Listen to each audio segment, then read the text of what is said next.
akkam jirtu kabajamtoota hordoftoota jaalala dhugaa nagaa fi fayyaan bakkuma jirtanitti isiniif haa ta'u isiniin jedha. Har'a kan laallu garaagarummaa jaalala dhugaatii fi jaalala sobaa. Jaalala sobaatii fi jaalala dhugaa akkamitti beekuu dandeenya? Garaagarummaan jaalala dhugaatii fi jaalala sobaa jidduu jiru maali? Kan jedhu wajjin laallaa. Hanga dhuma viidiyoo kanatti akkana wajjin turtan akkuma baratame kabajaan isin gaafadha.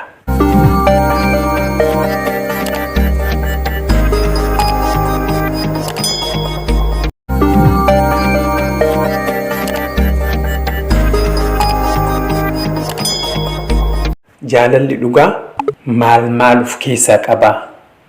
Jaalalli sobaa maal of keessaa qaba? Kan jedhu laallaa. Jaalalli dhugaa ofittummaa of keessaan qabu.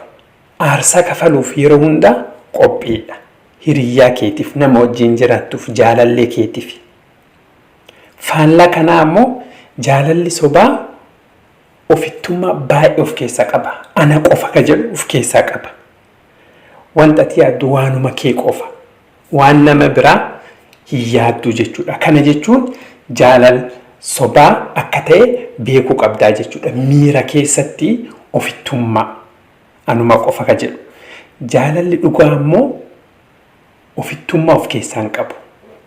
Aarsaa kafaluuf ammoo daangaan qabu. Jaalalli dhugaa irratti hundaa'a.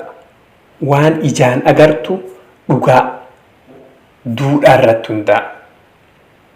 Ifaan ifatti waan jiru agarta.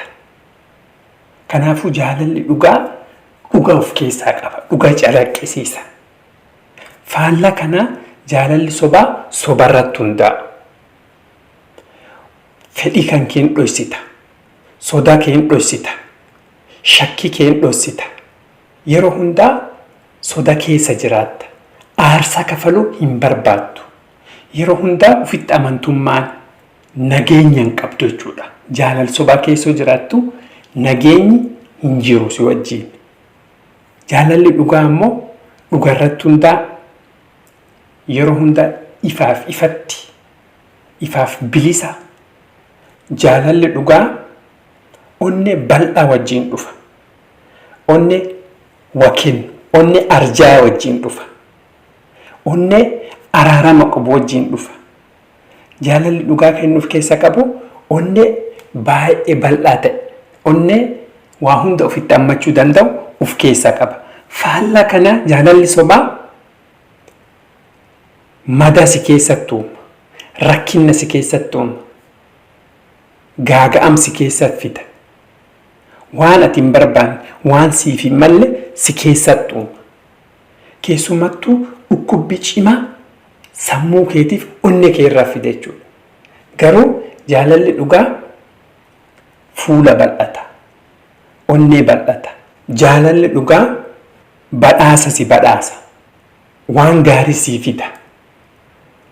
Jiruu kee guuta. Faallaa kanaa jaalalli sobaa duwwaa si godha. Humna kee fixa. Yaada kee barbadeessa. Jaalalli dhugaa galataan ka guutame. Atini baay'ee gammachuu addunyaa kanarra namni akka kiyyaa milkaa'ee hin jiru jettee yaadda. Garuu faallaa kanaa jaalalli sobaa shakkii si keessatti uuma. Hinaaffaa si keessatti uuma. Yeroo hunda osoo addaan hin kutin waan hin qabne, waan dhabde irratti xiyyeeffattee si yaadachiisa. Waan ati dhabde qofa si yaadachiisa. Garuu jaalalli dhugaa waan ati hin qabne gammachuu si kenna, si keessatti uuma. Jaalalli dhugaa osoo daangaa hin qabaatin haal dure tokko malee amantii si amana.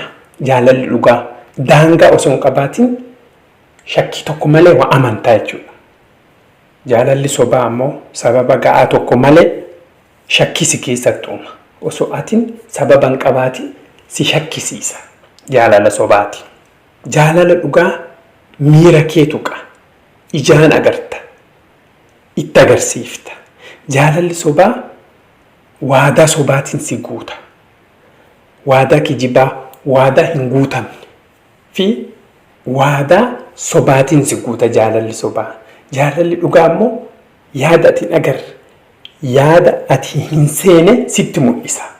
Jaalalli dhugaa jiruun nama lama akka wajjin guddattu gargaara. Jaalalli sobaa akka addaan fagaatan, akka wal shakkan, akka rakkinni jidduutti uumamu, akka addaan deeman, akka walitti hin dhufne godha. Jaalalli dhugaa immoo jiruu namaa ijaara. Jaalalli dhugaa dhiifama godha. Dhiifama godhee dagata. Jaalalli sobaa madaa si keessatti uumetti yeroo hunda si yaadachiisa. Maarree hordoftoota koo garaagarummaa jaalala dhugaatii fi jaalala sobaa guutumaa guututti agartanii jirtan. Ammoo viidiyoon kun isinitti tolaan laayikii gochuun dagatinaa. Chaanalii kana ammoo namoota miseensa haaraa taatan sabskiraayib godhaa. Ispoonsara keenya Aadaa Jaawoo baay'ee galatooffanna. Hanga qophii biraatiin wal agarutti fayyaa fi nagaan isiniif haa ta'u. Nagaatti.